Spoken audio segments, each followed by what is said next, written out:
Halo, selamat pagi. Saya Hinita Soe dari kelas TIP 2103 yang menjelaskan tentang sejarah perkembangan mikroprosesor.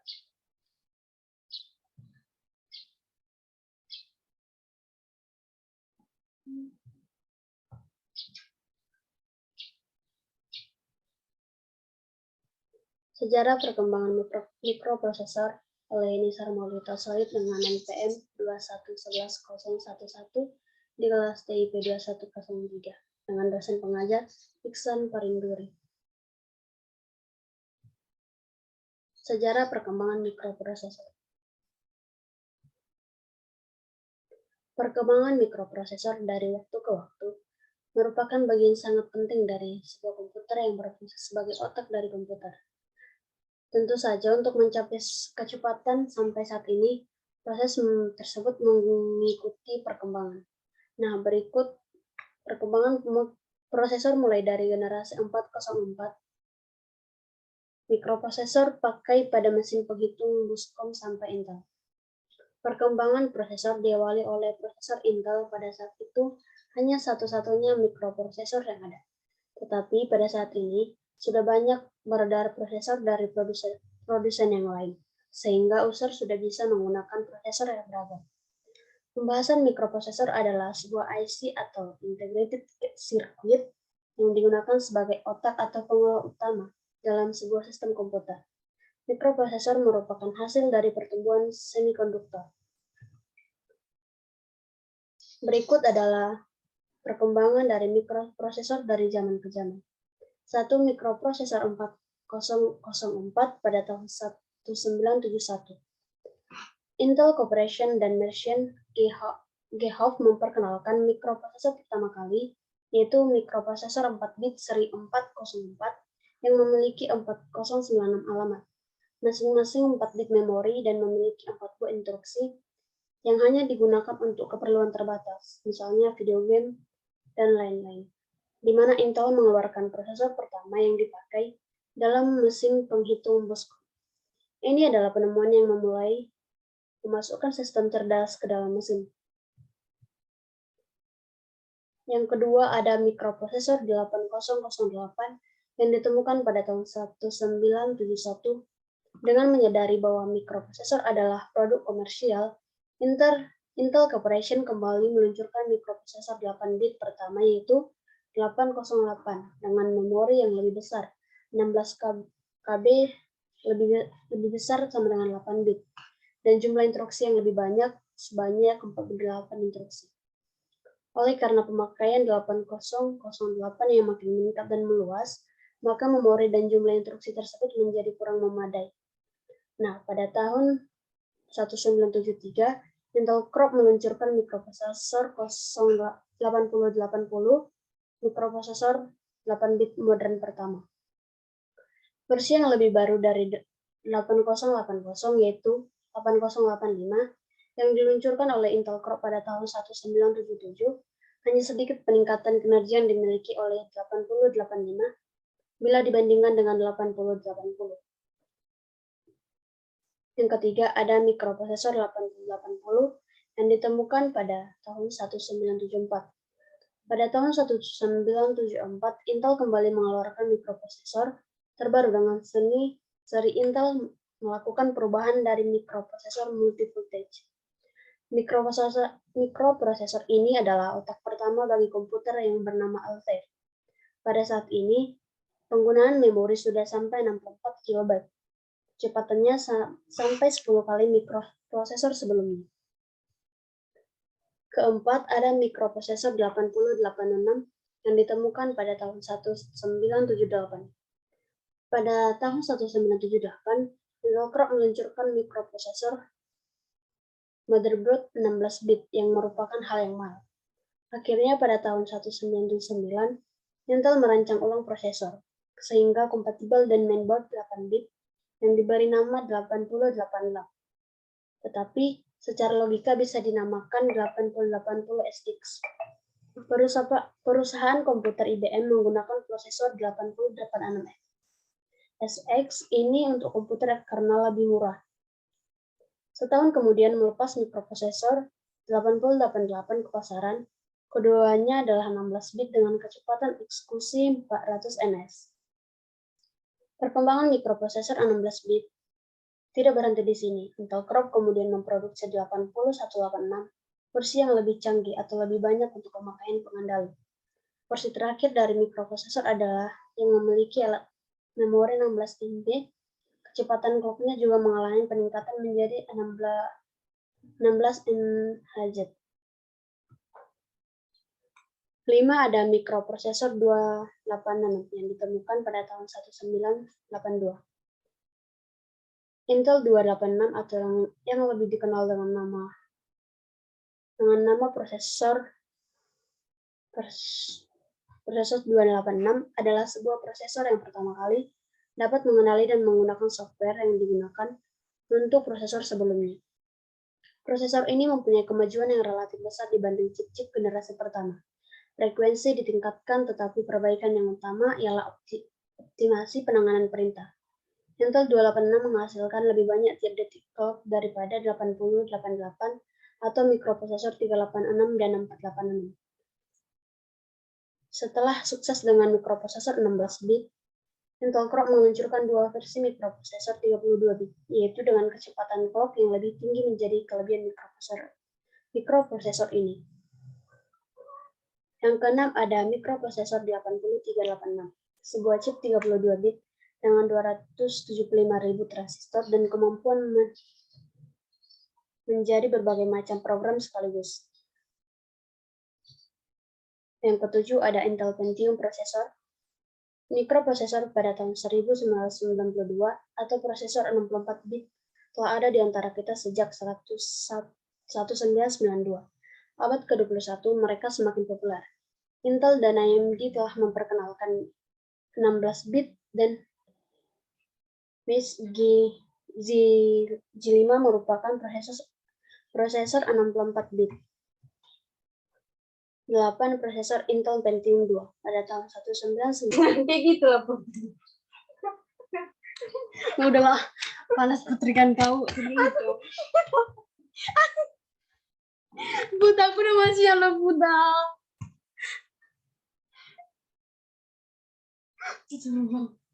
Putri, aku udah masih ala Putri.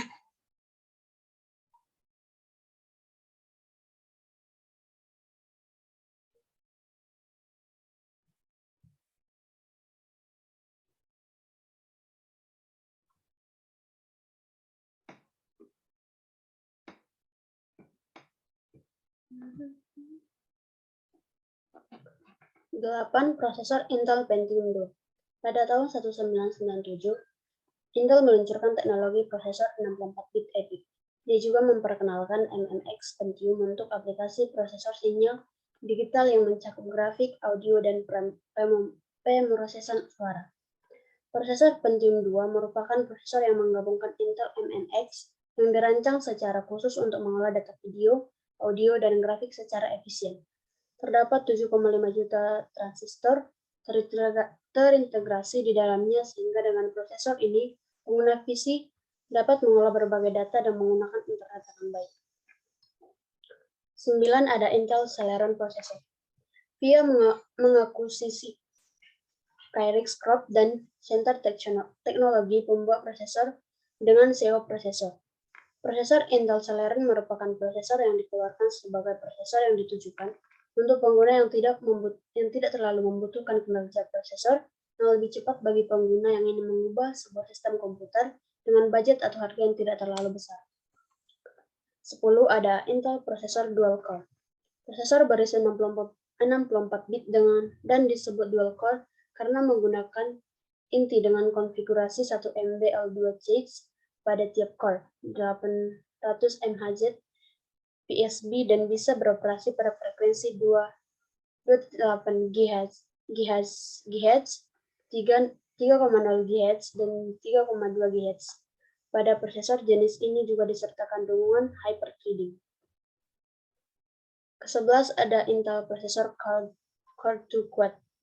Pada 2007, Intel memperkenalkan prosesor Core 2 Quad di dalam komputer yang memiliki dua buah core dengan konfigurasi 2,4 GHz dan chips sampai dengan 4 MB yang dapat diakses setiap core, 1,06 GHz frontside bus, dan thermal design power TDP. Prosesor yang digunakan untuk tipe server dan memiliki 2 buah core dengan masing-masing memiliki konfigurasi 2.13 dan 2.4 GHz berturut-turut. Dengan 8 MB L2, THz dapat mencapai 4 MB yang diakses untuk tiap core. Perkembangan komputer dari masa ke masa selalu mengalami peningkatan. Dulu, komputer hanya sebagai alat untuk mempermudah dalam perhitungan atau lebih mudah sebagai mesin menghitung matematika.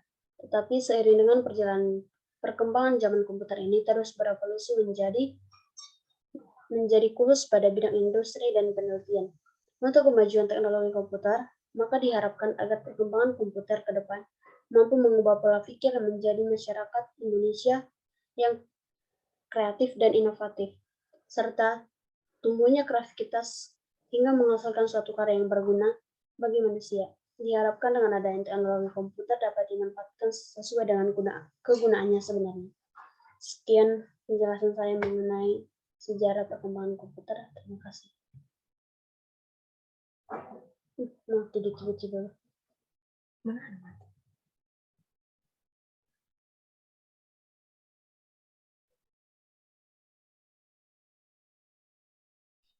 Nama pertemuan. Selamat pagi teman-teman, saya Henita Soid ingin mempresentasikan materi ketiga.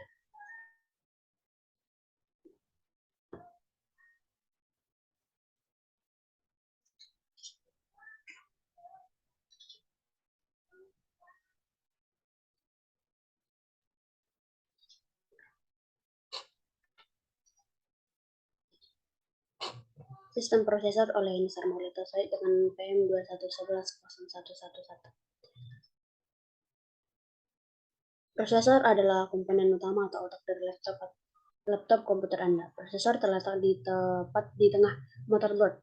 Prosesor memiliki fungsi yang penting dari seluruh perangkat komputer karena semua perintah dimulai dari prosesor.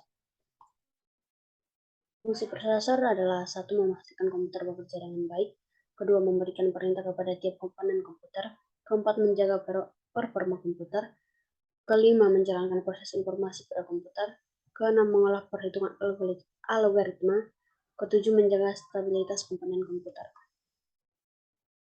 Komponen prosesor terdiri dari satu control unit atau CPU, mengatur lalu lintas dan kegiatan data yang ada di dalam komputer, seperti input dan output.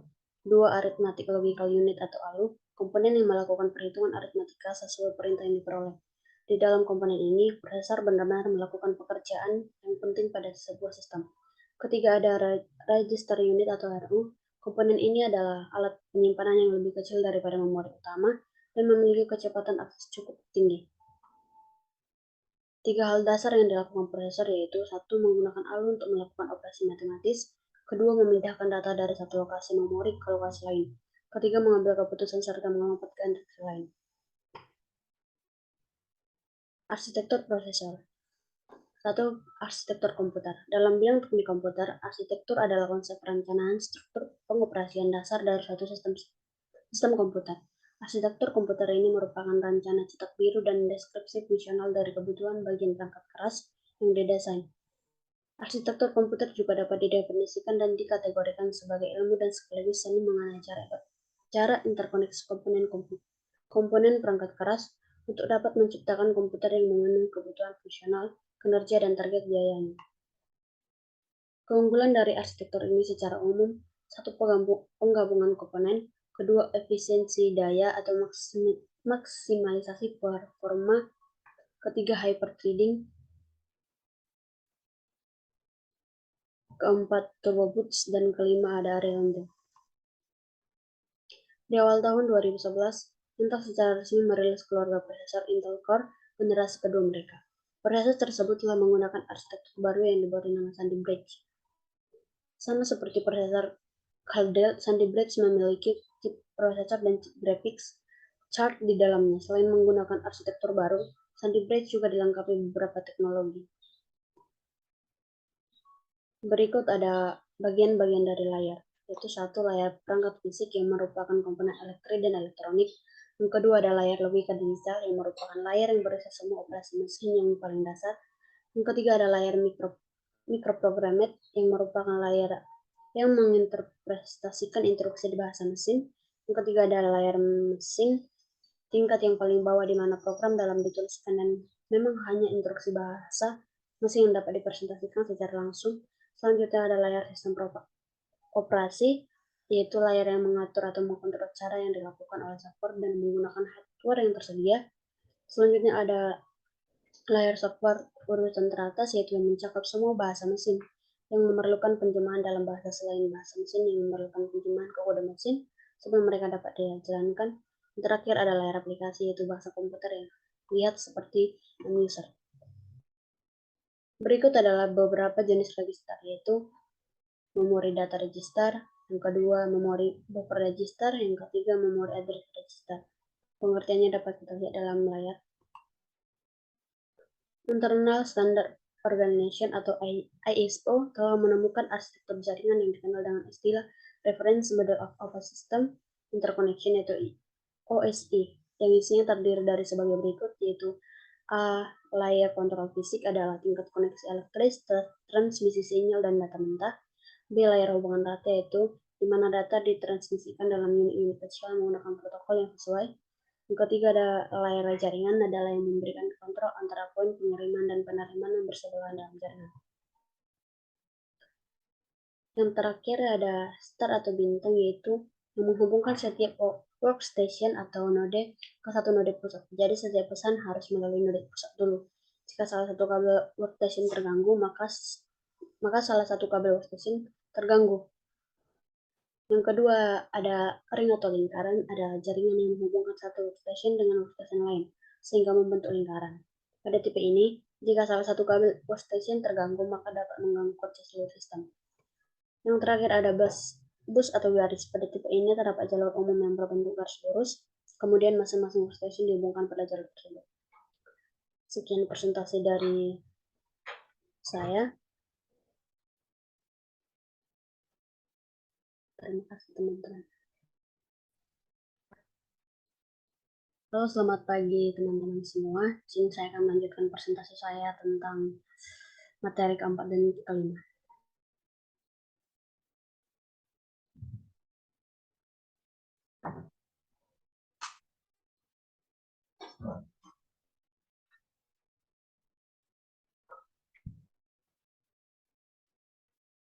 Bahasa assembly. Bahasa assembly adalah bahasa pemrograman tingkat rendah untuk komputer atau perangkat lain yang dapat diprogramkan khusus untuk arsitektur komputer teratur. Berbeda dengan kebanyakan bahasa pemrograman tingkat tinggi yang umumnya portable di sejumlah sistem. Bahasa assembly diubah menjadi kode mesin yang dapat dieksekusi oleh program utilitas yang disebut sebagai assembler seperti NASM, MASM, dan semacamnya. Bahasa assembly pertama dikembangkan pada tahun 1940-an. Meskipun pemrograman modern menghabiskan sedikit waktu untuk berurusan dengan bahasa rakitan, bahasa tersebut tetap penting untuk keseluruhan fisik komputer.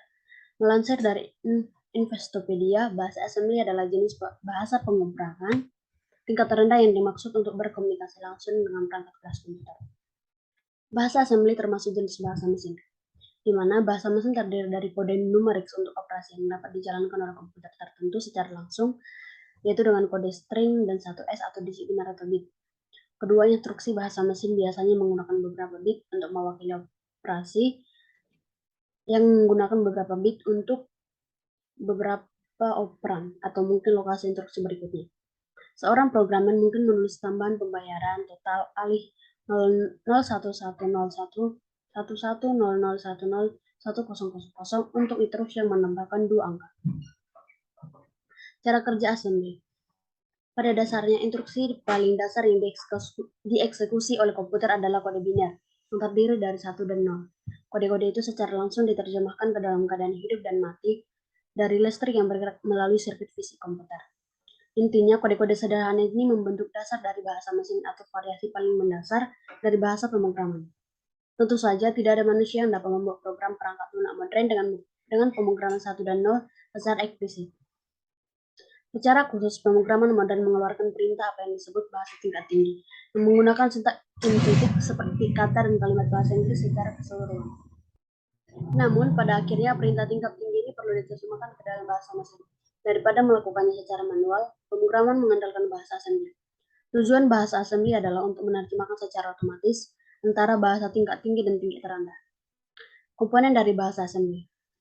Sintaks, label, dan operator. Disebut juga sebagai perintah, operator adalah ekspresi logis yang muncul setelah bidang label. Selain itu, harus didahului oleh setidaknya satu karakter spasi putih. Operator dapat berupa opkode atau direktif. Opkode berhubungan langsung dengan instruksi mesin, dan kode operasi yang mencakup setiap nama register yang terkait dengan instruksi. Atau kode operasi direktif adalah instruksi yang diketahui oleh assembler. High frequency trading. Saat ini bahasa assembly tetap menjadi subjek studi oleh mahasiswa ilmu komputer. Dalam sejumlah kasus, pemrograman harus terus menulis dalam bahasa assembly, seperti saat tuntutan kinerja sangat tinggi atau ketika perangkat keras yang bersangkutan tidak kompatibel dengan bahasa tingkat saat ini. Salah satu contoh yang relevan dengan keuangan adalah platform perdagangan frekuensi tinggi yang digunakan oleh beberapa perusahaan keuangan. Oleh karena itu, untuk mendapatkan keunggulan terhadap pesaing, tak sedikit perusahaan HFT menulis perangkat lunak perdagangan secara langsung dalam bahasa assembly. Contoh dari bahasa assembly adalah, bisa kita lihat dalam layar, fungsi dari assembly yaitu untuk memanipulasi perangkat keras secara langsung, meningkatkan keunggulan dan kecepatan di pemrograman komputer. Di sini akan dilanjut dengan pertemuan kelima, yaitu penjumlahan dan pengurangan register menggunakan Z80 simulator.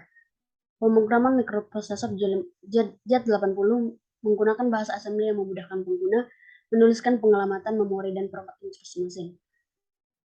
Berikut sepintas tentang software assembler untuk pemrograman Z80 simulator. 1. Main window. Main window dari Z80 adalah jendela utama pada program simulasi Z80 untuk menjalankan program, kemudian memanggil assembly editor, simulation log viewer, memory editor. Untuk mengisi program, gunakan menu file, load program. Untuk melakukan simulasi, gunakan menu simulation. Kedua, assembly editor. Assembly editor adalah editor yang kita gunakan untuk menulis program. Ketiga, simulation log viewer. Simulation log viewer adalah layar yang menampilkan proses register dan program counter setiap baris program yang dieksekusi.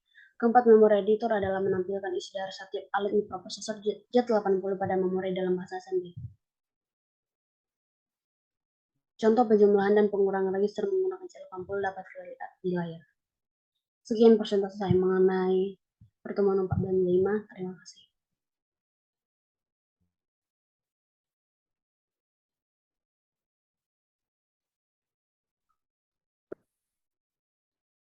Selamat pagi semua, saya Henita Soid ingin mempresentasikan tentang materi ke-6.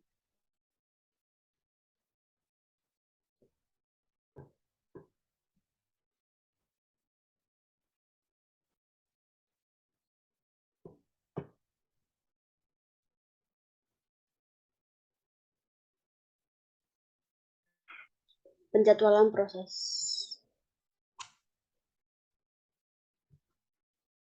Konsep dasar. Penjadwalan CPU didasarkan pada SO yang menggunakan prinsip multiprogramming dengan cara mengalihkan kerja CPU untuk beberapa proses. Maka CPU akan semakin produktif. Pada multiprogramming, selalu akan terjadi beberapa proses berjalan dalam suatu waktu. Sedangkan uniprogramming, hal ini tidak akan terjadi karena hanya ada satu proses yang berjalan pada saat tertentu. Prime type scheduling. Ada 4 keadaan yang menjadi pertimbangan bagi penjadwalan oleh CPU, yaitu 1. Pada saat proses berpindahnya dari keadaan running ke waiting, kedua pada saat proses berpindah dari keadaan running ke ready, ketiga pada saat proses perpindahan dari keadaan waiting ke ready, dan keempat pada saat proses berhenti. Jika model penjadwalan yang dipilih adalah keadaan 1 dan 4, maka ini disebut non-preemptive. Sebaliknya, jika yang digunakan adalah keadaan 2 dan 3, maka disebut dengan preemptive. Pada non-preemptive, jika suatu proses menggunakan CPU, maka proses tersebut akan tetap membawa CPU sampai proses tersebut melepaskannya atau berhenti dalam keadaan waiting. Preemptive scheduling memiliki kelemahan, yaitu biaya yang dibutuhkan sangat tinggi. Antara lain, harus selalu dilakukan perbaikan data. Algoritma penjadwalan. Bisa kita lihat di bagian-bagian dari algoritma. Di sini juga ada first come first serve scheduling. Proses yang pertama kali meminta jatah waktu untuk menggunakan CPU. Tabelnya bisa kita lihat. Selanjutnya ada first come first serve. Metode FCFS adalah metode yang sangat sederhana dan mudah diimplementasikan. Namun, metode ini memiliki kelemahan, yaitu dengan adanya konvoy efek, yang akan mengakibatkan membukanya AWT jika proses yang dilayani terlebih dahulu membutuhkan waktu proses atau burst time yang sangat lama. Selanjutnya ada Shortest Job First Scheduler. Proses ini memiliki CPU burst paling kecil yang akan dilayani terlebih dahulu. Tabelnya dapat kita lihat dalam layar. Selanjutnya, meskipun algoritma ini optimal, namun pada kenyataannya sulit diimplementasikan karena sulit untuk mengetahui panjang CPU burst berikutnya. Namun yang dapat diprediksi, CPU burst berikutnya biasanya diprediksi sebagai suatu rata-rata eksponensial. Yang selanjutnya ada priority scheduling. Algoritma SGIF adalah satu kasus khusus dari priority scheduling. Tiap proses dilengkapi dengan prioritas. CPU dialokasikan untuk proses yang memiliki prioritas paling tinggi. Tabelnya dapat kita lihat juga dalam layar. Prioritas biasanya menyangkut pada masalah waktu, memori yang dibutuhkan banyak file yang boleh dibuka, dan perbandingan antara rata-rata I banding O burst dengan rata-rata CPU burst. Selanjutnya ada round robin schedule. Konsep dasar dari algoritma ini menggunakan time series. Pada dasarnya, algoritma ini sama dengan FCFS, hanya saja bersifat preventif.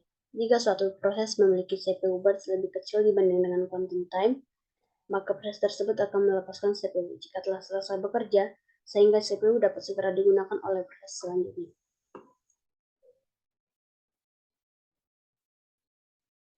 Sekian presentasi saya.